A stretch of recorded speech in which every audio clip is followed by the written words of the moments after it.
আজকের রেসিপি আলু পালকের তরকারি। আলু পালকের তরকারি বনে রেডি। নমস্কার, আমি ভারতী। আজকে আর একটা নতুন রেসিপি নিয়ে এসেছি, আলু পালকের তরকারি। তার জন্য এই যে পালক শাক নিয়েছি, পালক শাককে বাছিয়ে ধুয়ে পরিষ্কার করে নিয়েছি। আর এই যে আলু নিয়েছি, আলুকে ছুলে কাটে ধুয়ে নিয়েছি। আর এই যে ভাজার মতো কাটে নিয়েছি। আর যে একটা মিক্স মশলা বাটে নিয়েছি, আদা রসুন জিরা গোলকি আর কাঁচা লঙ্কা বাটে নিয়েছি। এরপর পালক শাককে ছোট ছোট করে কাটে নিব। যে কড়াইয়ে সরষে তেল গরম করে জিরা ফোড়ন দিয়ে প্রথমে আলুগুলা ভেজে নিব। আলুগুলা ভাজার সময় একটু নুন দিয়ে দিচ্ছি। নুন দিয়ে আলুগুলা ভাজে নিব। আলুগুলো সিদ্ধ হওয়ার জন্য একটু ঢাকুন দিয়ে দিচ্ছি। 2 থেকে 3 মিনিট ঢাকুন দিয়ে দিচ্ছি। 3 মিনিট পর ঢাকুনটা খুলে নিয়ে আলুগুলোকে পুরো লাল লাল করে ভাজে নিব।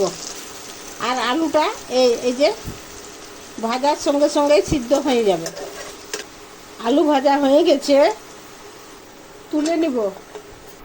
আর একটু তেল দিয়ে জিরা শুকনো লঙ্কা ফোড়ন দিয়ে পেঁয়াজ ভাজবো।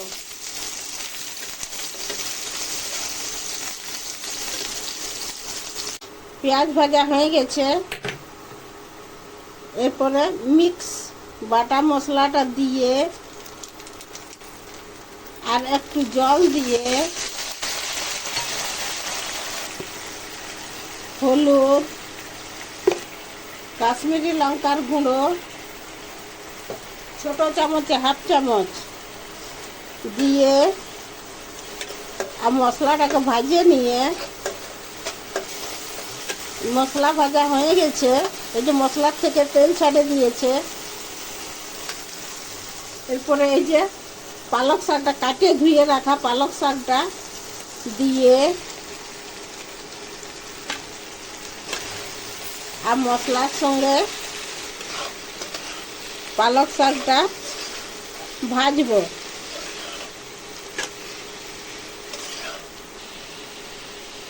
সামান্য একটু নুন দিয়ে দিচ্ছি। একটু নুন দিয়ে আর পালক শাককে বিনা ঢাকুনে ভাজে নিব। এইভাবে লাড়ে লাড়ে পালক শাককে ভাজে নিব। দেখো বিনা ঢাকুনে শাকটা গলে গেছে, যে সিদ্ধ হয়ে গেছে। যে বিনা ঢাকুনে শাকটা সিদ্ধ হয়ে গেছে। আর বিনা ঢাকুনে শাকটা সিদ্ধ হয়ে গেছে, আর শাকের কালারটা কত সুন্দর আছে। আর এটা যদি ঢাকুন দিয়ে দিতি তাহলে এর কালারটা ফিকা পড়ে যেত। তার জন্য আমি ঢাকুন দিই না, ফিকা পড়ে যেত আর টেস্টও কম হতো। তার জন্য আমি ঢাকুন দিই না। ঢাকুন খুলে শাকটাকে পুরো ভাজে নেব। এরপরে এইভাবে ভাজে ভাজে শাকের জলটা শুকাই নেব। এই যে ভাজে ভাজে শাকের জলটা শুকিয়ে গেছে, শাক থেকে তেল ছেড়ে দিয়েছে। এ সময় এই যে ভাজে রাখা আলুটা দিয়ে আর মিক্স করে আলুটা দিয়ে আবার 2 থেকে 3 মিনিট ভাজে নিয়ে এরপর ধনিয়া পাতা দিয়ে আঁচটা বন্ধ করে দিয়ে মিক্স করে নাভাই আর পরোসে নিব। ধনিয়া পাতা দিয়ে গার্নিশ করে দিচ্ছি। আলু পালকের তরকারি বনে রেডি। এই যে খেয়ে দেখছি। ভাত রুটি পরোটা সকলের সঙ্গে খেতে পারেন। খেতে খুব ভালো হয়েছে।